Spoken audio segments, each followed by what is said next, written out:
J'espère que vous allez bien. Alors les amis, est-ce que vous allez bien? Très bonne question, très beau débat aujourd'hui.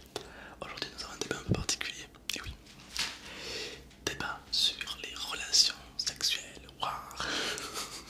Alors c'est un débat qui m'a été énormément demandé par vous, forcément.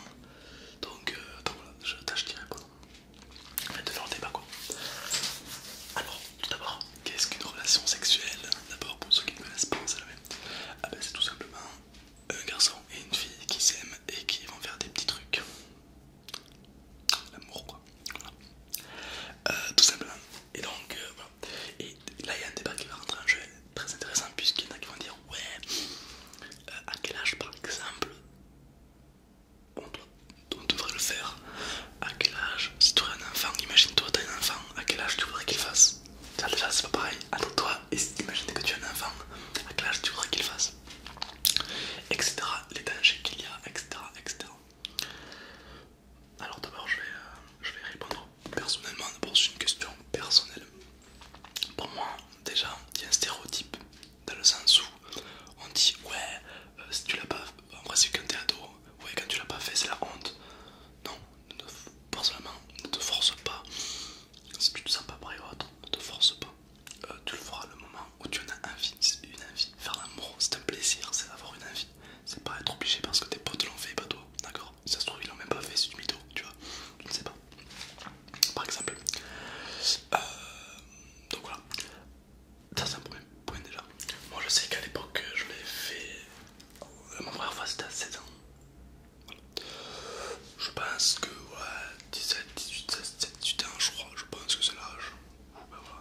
Mais bon après il faut être mature dans sa tête, dans le sens où faut quand même savoir se protéger, prendre en compte les risques qu'il y a quand même. Parce que parfois on peut avoir des risques quand même à faire ça. Il y a des gars qui se protègent pas ou autre, qui peuvent se retrouver avec une maladie, qui peuvent leur suivre toute leur vie. Et c'est compliqué. Donc c'est important. Ensuite, ensuite il y en a aussi qui jugent par le physique en mode ouais, cette meuf là-bas, elle est trop bonne et tout, ça a trop bon goût, je vais la larguer. Les amis, les amis, ça ne veut rien dire, le physique ne veut rien dire, d'accord? Bon, évidemment, s'il vous plaît, t'as mieux, hein, c'est le but. Mais je veux dire, c'est pas que la meuf ou la nana, la fille, elle a des gros nichons et tout, qu'elle sera meilleure au lit, ça ne veut rien dire, d'accord? Tu peux tomber sur une fille très normale, tout à fait normale, classique, banale, et qui est exceptionnelle.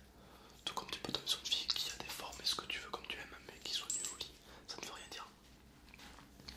D'accord, ce sont pour mon avis des clichés, d'accord? C'est un peu comme nous les mecs, on avait la peur d'avoir un petit sexe, tu vois, genre les potes, tous les mecs ont eu ce moment en mode oh voilà, mon dieu, j'aimerais bien avoir un petit sexe. Non, non, non, arrêtez les gars, vous prenez la tête.